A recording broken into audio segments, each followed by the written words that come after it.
U.S. Deputy Defense Secretary Paul Wolfowitz has said U.S. troops will remain in Iraq as long as necessary. During a visit to Mosul, Wolfowitz announced that a June 30th deadline for a power handover to Iraq's interim government did not mean the end of the presence of foreign troops in the country. He called the relationship between Iraq and coalition forces after the power transition deadline a partnership of consultation and coordination.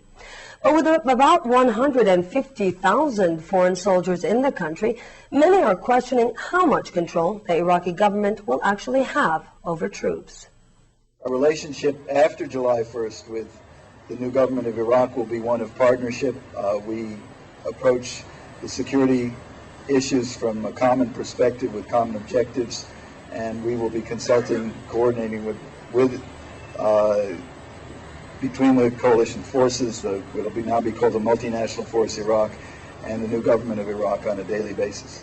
In other news, Israeli troops have killed 2 Palestinians and scuffled with protesters at the controversial wall.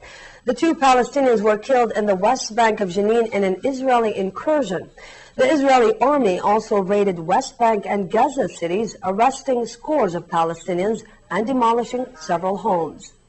Israeli forces fired rubber bullets and tear gas at hundreds of demonstrators protesting the erection of a controversial separation wall in a West Bank village.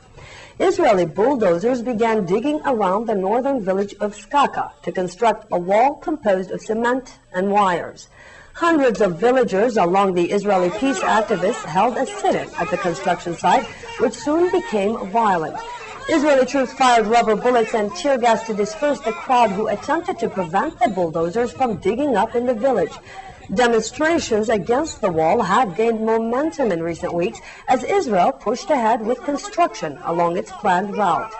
Israel contends the wall is necessary to keep out Palestinian militants, but Palestinians protest that the fence should be built on an Israeli and not Palestinian land. The internationally condemned separation wall Israel is building in the West Bank cuts Palestinians off their land, schools, hospitals, and other essential services.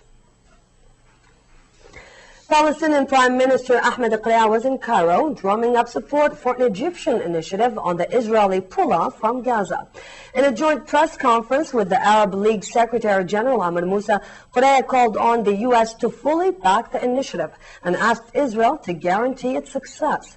The initiative outlines a plan to maintain security in the Strip following Israel's withdrawal, which is expected to be complete by the end of next year in order to avoid creating a security vacuum.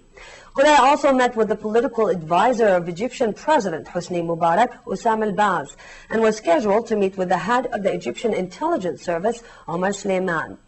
Meanwhile, Israel set in motion a plan to dig a moat along the Gaza-Egypt border, inviting contractor bids for the project.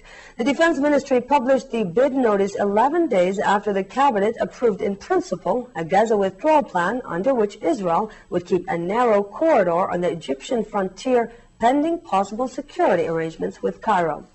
The ministry said the southern Gaza Strip canal would be 15 to 25 meters deep and stretch 4 kilometers. The notice in Israeli newspapers did not give the width of the canal, a figure crucial to determining whether any Palestinian homes along the so-called Philadelphia corridor buffer zone adjacent to the Rafah refugee camp would be demolished.